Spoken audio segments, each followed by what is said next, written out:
Welcome back. I'm joined by Championship correspondent Pascal Lemire to preview Saturday's lunchtime clash between Brentford and Middlesbrough.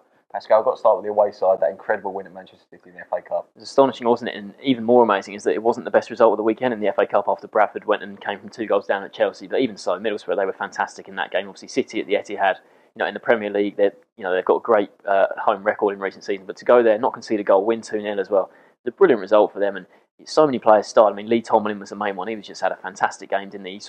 He hasn't quite started, every game this season. He sort of struggled, being sort of in and out of the side of it. But he was brilliant. That turn against Vincent Kompany, everyone talked about that was a brilliant turn. And then obviously Bamford coming up with a goal as well. He's been a great loan signing this season from Chelsea. I'd be very surprised. He sort of had the last 2 seasons in the Championship. If he doesn't go up this season with Middlesbrough, I very much expect him to not necessarily break into the Chelsea team, but I expect him to be loaned maybe to another Premier League club. He's a quality player. But yeah, Borough, they're now unbeaten in 7 games in all competitions, 5 in the league, and they've had 6 clean sheets in that 7-game unbeaten run. Their defence has been brilliant this season. They've only conceded 18 in 27 games, and that's the main reason why they're only a point off the top now. I think they're 3rd in the table. It's really tight at the top. I think it's Brentford 51, Derby 51, Middlesbrough 50, Ipswich 50. So it's just so close up there. So hard to call. And obviously this is a big game playing against Brentford, who are just behind them. 1 point behind them in the table, but.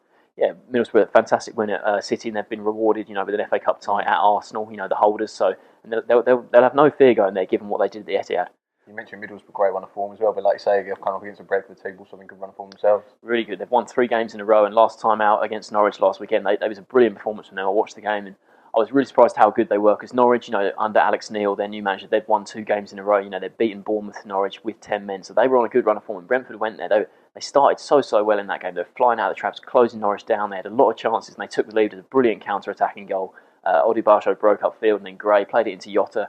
Fantastic curling effort from him, because I think he was on a 4-game drought going into that game, because he'd scored in 5 in a row, I think, but then went on a bit of a scoreless run. But there was a great finish from him, and then obviously Norwich pulled a goal back. They didn't really deserve it, and I think Brentford would be disappointed with the way it went in. Nathan Redmond skinned a player, and then it was an unlucky deflection, to take it in. But Brentford, they didn't, get downhearted at all. Carrow Road, tough place to go, always a sellout crowd there. They didn't get downhearted at all. They've won a penalty in the second half. Pritchard stuck it away. He's been a class player on loan from Tottenham Hotspur, so they're looking really good. And like I said, they're 49 points now. There's only 2 points separating the top 5 from Brentford.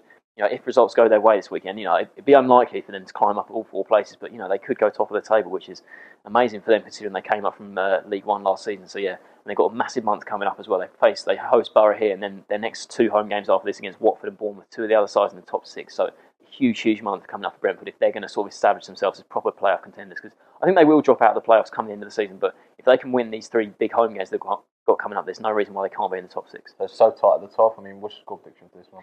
Yeah, I think Brentford, they'll be out for revenge in this one. When they went to the Riverside earlier on in the season, they lost 4-0. That was their biggest defeat of the season. So I think they'll be out for revenge, but I think it'll be quite a tight game. We talked about Borough's brilliant defence, so I think I'm going to go for a 1-1 draw. What's going for a 1-1 draw?